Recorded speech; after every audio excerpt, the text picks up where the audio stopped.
We hired John Ritter, uh, two other girls, not Joyce DeWitt and Suzanne Summers, but Norman Fell and Audra Lindley, and they were on what we call the Gelbart pilot. And when ABC saw the Gelbart pilot, they said the girls are all wrong. They're too old. We want young girls. Make another pilot, Eisner said to me. I said, we're not going to make another pilot. You have the right to pick up the show, in which case, if you pick it up, we'll change the girls, but we're not going to make another pilot. And we hit an impasse at that point. And he started calling everybody who was involved. He called Thames in London, he called Taffner, he called everybody to get them to make me reverse my position about doing another pilot. Meanwhile, I took the Gelbart pilot to CBS, and I got Bud Grant to look at it. He was then head of number 2 in programs, and he loved it. And he brought Bob Daly in, who was his boss, and he loved it too. And they gave me a letter saying, if ABC passes their option date on this pilot, we guarantee you 13 weeks on the air. And I said, lovely, give me the letter. And that strengthened my position about not doing another pilot for ABC. Was this a common thing that would happen? I don't know. First time I ever did it. As a matter of fact, when Bud Grant, who had been a personal friend of mine, said, we don't look at other networks' pilots, I said, Bud, look at this one. And he agreed to look at it. And he liked it so much, he brought in his boss to look at it. And that's when they gave me the letter. So my backbone had been strengthened by this. And I was staying in the Beverly Hills Hotel. I still lived in New York.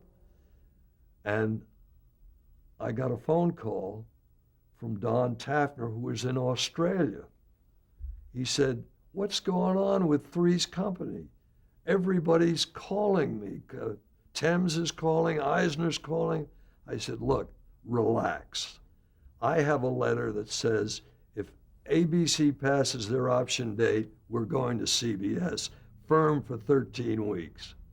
And I'm not going to make another pilot for ABC. And he relaxed.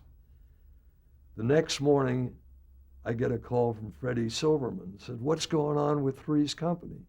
I said, your man Eisner wants me to make another pilot, and I won't do it, Freddie.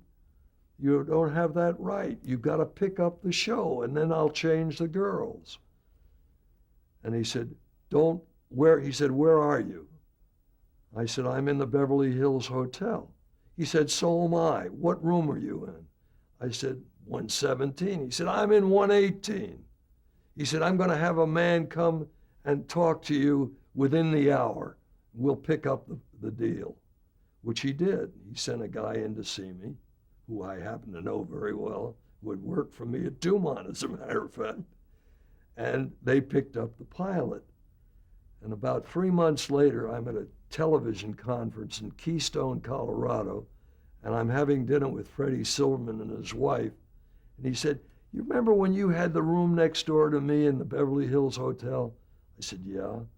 He said, Taffner called you from Australia? I said, yeah. He said, I heard every word of that conversation, that you had a deal at CBS. He said, that's why we picked it up the next morning. Wasn't there an interim pilot with different girls in it? Or? Oh no, we didn't call it a pilot. We called it the first show. We put two different girls in.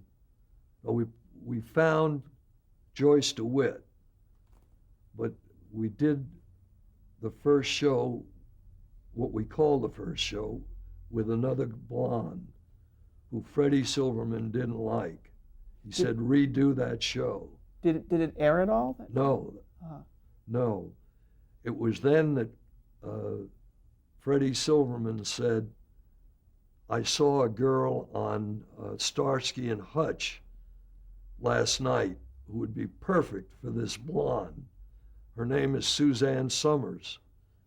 We said we never heard of her, but we brought her in. She'd never done comedy, had never done a series. She'd been a half-assed dramatic actress.